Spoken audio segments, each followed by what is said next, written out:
Welcome to your comprehensive guide on assessment and learning analytics.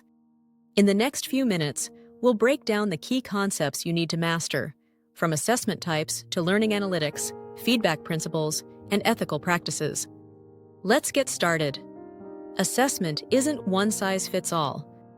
The type you choose depends on when you're assessing, what you're comparing, and what decisions you need to make. Think of it this way. Formative is like checking your GPS while driving. You need real-time information to adjust.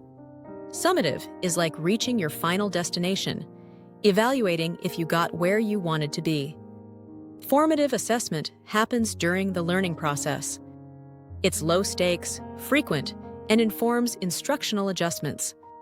Think exit tickets, quick quizzes, or observation notes. Summative assessment happens at the end. It's high stakes, evaluates final achievement, and happens infrequently. Think final exams, end-of-unit projects, or state tests. Memory trick, formative equals forming, still shaping learning.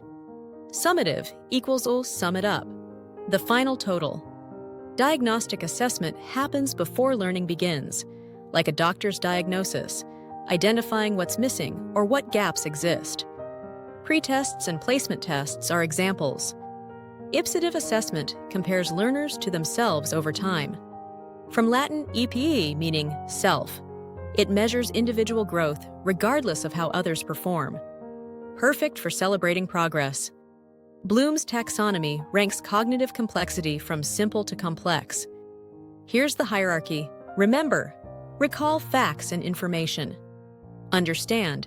Explain ideas in your own words. Apply. Use knowledge in new situations. Analyze. Break information into parts.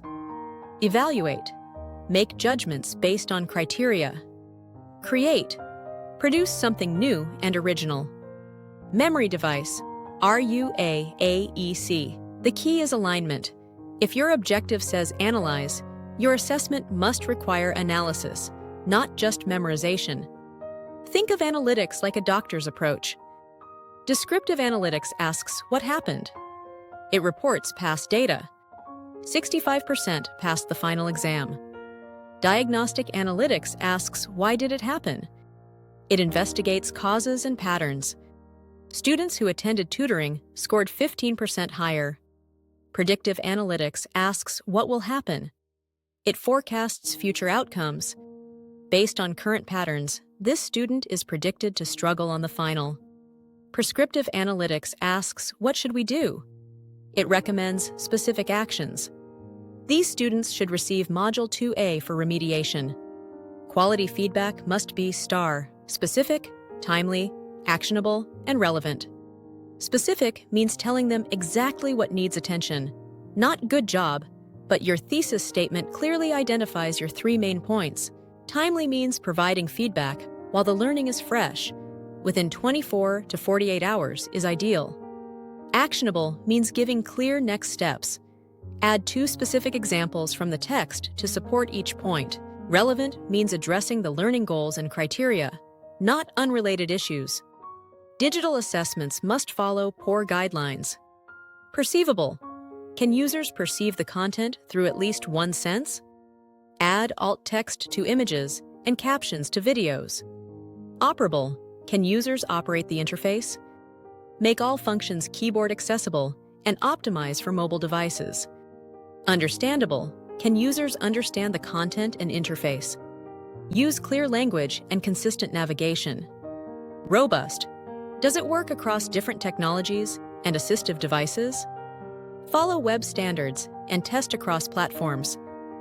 Bias happens when assessments measure background or opportunity instead of actual knowledge. Watch for these types. Cultural bias, using examples like house is to mansion as boat is to yacht, assumes familiarity with wealth-related vocabulary. Better. Square is to 4 sides as triangle is to 3 sides. Confirmation bias, when evaluators see what they expect rather than what's there. Solution. Use blind grading by removing names. Stereotype bias.